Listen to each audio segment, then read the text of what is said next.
Hello नमस्कार दोस्तों। आज अच्छा दिन से हम क्लास लेने के लिए छूट गया था मेरा। अब से आज से फिर से शुरू कर रहे हैं और उम्मीद करता हूं कि डेली अब क्लास आएगा। देखिए, आज हम साइंस का जहां से हम छोड़े थे उसी के आगे हम जा रहे हैं। जैसे कि हम पढ़ा रहे थे, क्या हमारे आसपास के पदार्थ शुद्ध हैं, तो इसी के आगे हम पढ़ने जा रहे हैं।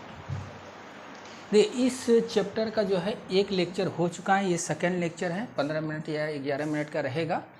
आप अगर पिछला क्लास नहीं किए हैं, पहले जा कर के वो क्लास कर लीजिए, उसके बाद ये क्लास कीजिएगा। आपको बहुत आनंद आएगा क्लास करने और साइंस भी समझ में आएगा। उम्मीद करता हूँ कि आपको समझ में आता होगा। अगर आप ये रेगुलर क्लास कर रहे हैं तो आपका साइंस का क्वेश्चन यहाँ से बाहर नहीं जाएगा। आपको पता है कि ये सिर्फ NCERT बेस्ड ही है और सिर्फ NCERT से ही पढ़ाते हैं। तो चलिए देखते हैं आगे। जैसे कि हम एक लेक्चर पहला पढ़ चुके हैं कि क्या हमारे आसपास के पदार्थ शुद्ध हैं। इसके बारे में बहुत सब चीज़ हम पिछला क्लास में बता चुके हैं। अगर आप पिछला क्लास नहीं किए हैं तो पहले वो क्लास कर लीजिए। जैसे हम आगे बढ़ते हैं तो यहाँ आता है निलंबन क्या है। देखिए, बहुत ही इम्पोर्टेंट टॉपिक है कि आखिर निलंबन क्या है। निलंबन के बारे में हमको जानना चाहिए। ये देखिए आपके बुक में है, निलंबन क्या है। निलंबन एक विषमांगी घोल है जो ठोस और द्रव में परिक्षेपित मतलब अलग अलग रूप से दिखाई देता है। निलंबन, जैसे कि निलंबन अगर आपको देखना है तो आप थोड़ा सा ग्लास में पानी लीजिए और उसमें रेत मिला दीजिए और उसको घोल दीजिए, तो वो क्या बन जाएगा, निलंबन बन जाएगा। जब वो आप घोलते हैं, आप भी बहुत बार देखे होंगे, जब मिट्टी बहुत ज़्यादा आता है पानी में तो आप बोलते हैं उसको रख दीजिए, थोड़ा देर के बाद वो नीचे बैठ जाएगा। तो निलंबन उसी को जो है निलंबन बोलते हैं। निलंबन जो है वो अस्थायी होते हैं। आप भी देखे होंगे, अगर बालू बहुत ज़्यादा यानी रेत मिला हुआ है जल में और थोड़ा देर के 1-2 घंटा या एक आध दिन के लिए छोड़ देते हैं, वह धीरे धीरे कण क्या होता है उसके नीचे बैठ जाते हैं। तो निलंबन क्या होता है, समाप्त हो जाता है। जल और रेत जो होता है एकदम पूर्ण रूप से अलग अलग दिखाई देने लगते हैं। तो वो क्या हो जाता है, वो निलंबन समाप्त हो जाते हैं। वही हम लिखे हैं कि पहले निलंबन को समझ लेते हैं। निलंबन क्या है, निलंबन विषमांगी घोल है जो द्रव में परिक्षेपित हो सकता है। मतलब द्रव से अलग हो परिक्षेपित का मतलब होता है अलग होना, यानी द्रव ठोस और द्रव अलग अलग दिखाई देता है, उसी को क्या बोलते हैं हम, निलंबन। निलंबन के गुण लिखे। निलंबन एक विषमांगी मिश्रण है। समांगी मिश्रण और विषमांगी मिश्रण के बारे में पिछले क्लास में हम बता चुके हैं। ये आ सकता है आपसे क्वेश्चन कि निलंबन किस प्रकार का मिश्रण है। तो किस प्रकार का मिश्रण है निलंबन एक विषमांगी मिश्रण है। अब देखिए इसके गुण, देखिए निलंबन के गुण के बारे में दिखा रहे हैं कि यह एक विषमांगी मिश्रण है। इसके कण आंखों से देखे जा सकते हैं। आप अभी जो हम बताएं आपको कि आप रेत और जल का अगर मिश्रण लेते हैं तो आप कण जो है अलग अलग देख सकते हैं। रेत का कण और जल जो है अलग अलग दिखाई देता है। भले हर जगह पूरा मिला हुआ रहता है लेकिन आपको अलग अलग दिखाई देता है। वही यहाँ लिखा हुआ है कि निलंबन का कण जो है आंखों से देखा जा सकता है। हम पिछला क्लास में विलियन के बारे में बताए थे, तो विलियन का कण जो है आंखों से नहीं देख सकते। कारण क्या है कि उसके कण इतना छोटा होता है कि हम उसे आंखों से नहीं देख सकते, और कितना छोटा है इसके बारे में कल्पना भी नहीं कर सकते। पिछला चैप्टर में हम पढ़ चुके हैं इसके बारे में। अब देखिए, प्रकाश के किरण को फैला देता है। जब निलंबन रहता है, निलंबन होता है, तो उसमें अगर आप प्रकाश डालते हैं तो प्रकाश अगर कोई ग्लास या कांच का ग्लास जो पारदर्शी रहे उसमें विलियन ले लीजिए और एक साइड से टॉर्च मारिएगा, अगर दूसरे साइड नहीं जाएगा। वही अगर निलंबन को थोड़ा देर के लिए शांत छोड़ दीजिए, फिर मारिएगा तो एक तरफ से लाइट अगर मारिएगा दूसरी तरफ लाइट चला जाएगा। वही बता रहा है कि प्रकाश के किरण को जो है ना फैला देता है। जब छोटे छोटे यानी कण जो है बड़ा बड़ा दिखाई देता है, तो वो जो कण से जब प्रकाश टकराता है तो वो क्या करता है, प्रकाश को फैला देता है। इसके बारे में और हम आगे चैप्टर फिजिक्स में भी पढ़ेंगे इसके बारे में।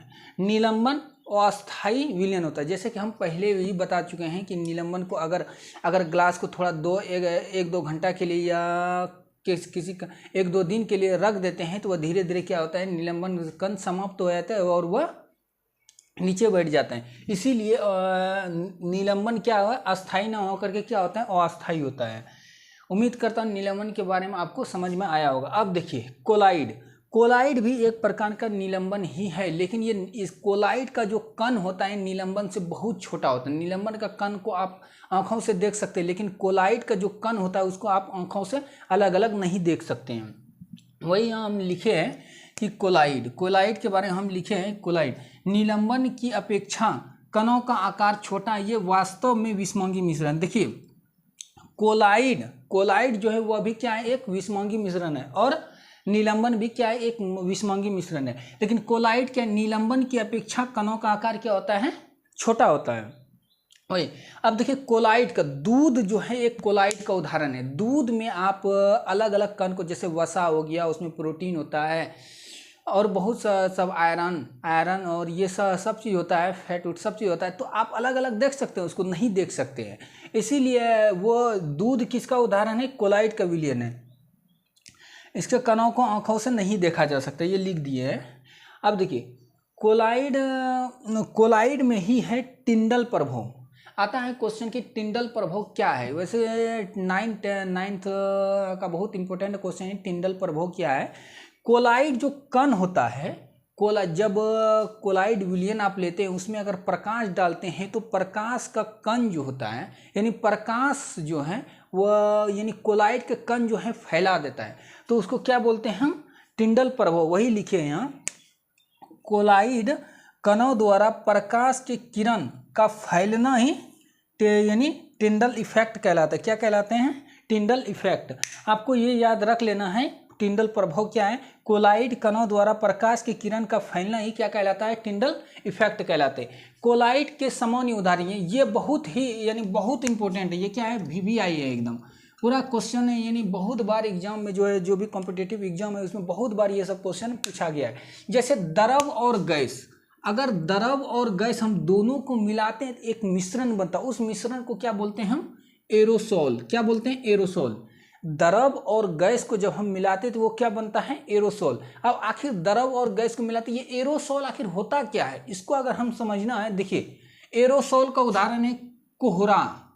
कोहरा आप देखे होंगे, ठंडी के मौसम में अधिक ज़्यादा दिखाई देता है कोहरा। जैसे कोहराम जो है वो द्रव में जो है गैस मिल गया है, वो वर्षा भी नहीं होता, वो द्रव में क्या है, गैस मिला हुआ है, तो वह कोहरा। कोहरा, बादल, कुआसा, ये किसका उदाहरण है, एरोसोल। एरोसोल किससे मिलकर बना हुआ है, द्रव और गैस से मिलकर क्या बना, एरोसोल। एरोसोल का उदाहरण क्या क्या है, कोहरा, बादल, कुआसा। कुआसा आप ठंडी के मौसम में भी देख सकते हैं, कोहरा भी देख सकते हैं। कोहरा कुआसा शायद एक ही जैसा लगता है। कुआसा वो तो जो पानी जैसा छोटे छोटे बूंद के रूप में, और जब आप ठंडी के मौसम में कहीं जाइए देखिएगा सड़क आगे नहीं दिखाई देता है, तो वही कोहरा है। वह किसका उदाहरण है, एरोसोल का उदाहरण है। जैसे ठोस और गैस, जब आप ठोस और गैस को मिलाते तो क्या बनता है, वो भी क्या बनता है, एरोसोल। ठोस और गैस को मिलाते तो क्या बनता है, एरोसोल। एरोसोल का और उदाहरण क्या है, धुआं। धुआं किसका उदाहरण है, ठोस और गैस का। पूछ देगा कि धुआं क्या कौन कौन मिलकर बना होता है, तो ठोस और गैस मिलकर। देखिएगा जब आप धुआं को अगर किसी चीज़ में एकत्रित कीजिएगा, वो धीरे देखिएगा छोटे छोटे जो हैं वो कण आपको दिखाई देगा, किसका, वो ठोस का। तो ठोस और प्लस गैस क्या बनता है, एरोसोल। एरोसोल का उदाहरण ही धुआं क्या है, एरोसोल का उदाहरण है। ये आपको याद रखना ही है। जैसे अब देखिए यहाँ हम बोले थे द्रव में जाकर के गैस मिल रहा था, लेकिन यहाँ बोल रहा है गैस में द्रव मिल रहा है। देखिए यहाँ था द्रव में गैस मिल रहा है, लेकिन यहाँ गैस में द्रव मिल रहा है। ये किसका उदाहरण है, फोम। जब देखिए गैस और द्रव को आप मिलाते हैं तो क्या बनता है, फोम। लेकिन द्रव और गैस मिलाते हैं तो क्या बनता है, एरोसोल। फोम का जैसे शेविंग क्रीम, शेविंग क्रीम में आप देखिएगा तो वो एक प्रकार का गैस ही है, उसमें थोड़ा बहुत द्रव है और गैस ही है, आप यूज किए होंगे। तो गैस और द्रव जब मिलता है तो क्या बनता है, फोम। फोम किसका उदाहरण है, शेविंग क्रीम किसका उदाहरण है, फोम का उदाहरण है। अब देखिए जब द्रव और द्रव दो प्रकार का अगर आप द्रव मिलाते हैं तो क्या बनता है, इमल्सन। इमल्सन का उदाहरण क्या है, दूध और फेस क्रीम जो है इमल्सन का उदाहरण है। उसमें जो है द्रव लिक्विड ही दो प्रकार का अगर मिलाते हैं तो क्या बनता है, इमल्सन। इमल्सन यानी दूध जो है इमल्सन का उदाहरण है, और फेस क्रीम किसका उदाहरण है, इमल्सन का। उम्मीद करता हूँ ये आपको समझ में आता होगा। अब देखिए ठोस और द्रव, ठोस और द्रव जब मिलाते हैं तो क्या बनता है, सोल। ठोस और द्रव मिलाते हैं तो क्या बनता है, सोल। सोल किसका उदाहरण है, यानी कीचड़। कीचड़ जो है, देखिए कीचड़ को आप देखिए, कीचड़ पानी थोड़ा सा जाकर के कहाँ मिल जाता है, ठोस में, तो क्या बनता है, कीचड़ बन जाता है। कीचड़ किसका, यानी ठोस, और ठोस अगर ठोस में अगर द्रव आकर के मिलाए तो क्या बना है, सोल। सोल किसका उदाहरण है, कीचड़।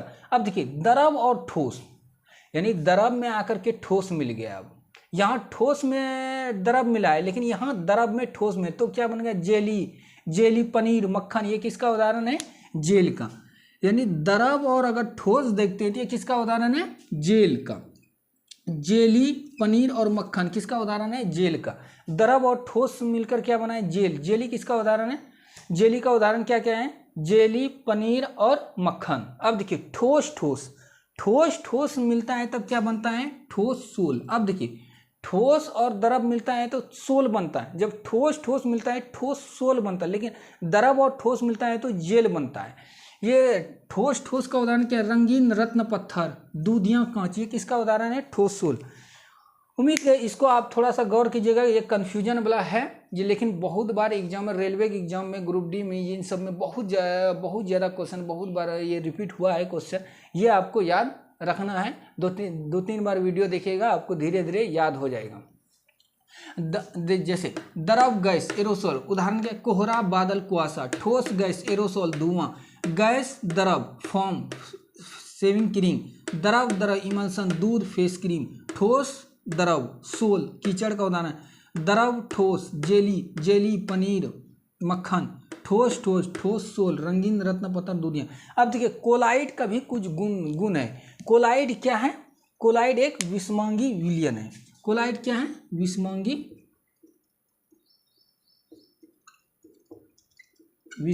विलयन है। कौन सी है, विषमांगी विलयन है। ये विषमांगी विलयन है, ये यानी इसका गुण धर्म ये क्या है, यह विषमांगी विलयन होता है। अब देखिए ठोस का, इसका जो कण होता है इतना छोटा होता है कि इसको आप छान के अलग नहीं कर सकते, जबकि निलंबन के कण को आप छान के अलग कर सकते हैं, लेकिन जो है कोलाइड के कण को आप छान के अलग नहीं कर सकते हैं। लेकिन इसका एक विधि है अपकेंद्री विधि द्वारा, यानी कोलाइड के कणों को अपकेंद्री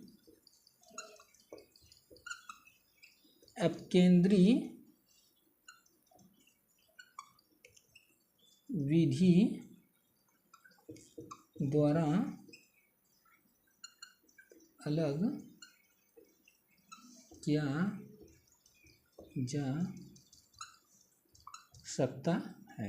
ठीक, देखिए इसके अगर पूछ देगा कोलाइड कणों को अलग कैसे किया जा सकता है, तो अपकेंद्री विधि। अपकेंद्री विधि क्या, ये आपको फिजिक्स में पढ़ना है। इसके अपकेंद्री विधि द्वारा इसके कणों को क्या कर सकते हैं, अलग कर सकते हैं। ये कोलाइड के कण जो होता है, कोलाइड जो है एक अस्थाई विलयन है, यह अस्थाई विलयन है। जैसे हम पहले बताए थे कि निलंबन जो है वो अस्थाई विलयन है, जबकि कोलाइड क्या है, अस्थाई विलयन है। क्योंकि अगर आप मान लीजिए कोलाइड दूध का, हम बताएंगे दूध जो है वो कोलाइड का, दूध को क्या 2 दिन 4 दिन रखेंगे क्या उसमें वसा अलग हो जाएगा, आयरन जो होता है वो अलग होगा, प्रोटीन अलग होगा, नहीं होगा। यही कारण है कि कोलाइड का कण जो है क्या है, एक अस्थाई विलयन है। उम्मीद करता हूँ यह आपको समझ में आया होगा। 10-15 मिनट का जो भी क्लास हुआ, अब आगे फिर हम इससे आगे बढ़ेंगे धीरे धीरे ही करके, लेकिन हम अच्छा से पूरा साइंस ख़त्म करेंगे। आपको अगर क्लास पसंद आया होगा लाइक कीजिए और सब्सक्राइब भी कीजिए और दोस्तों में शेयर ज़रूर कीजिएगा। मिलते हैं अगला क्लास में।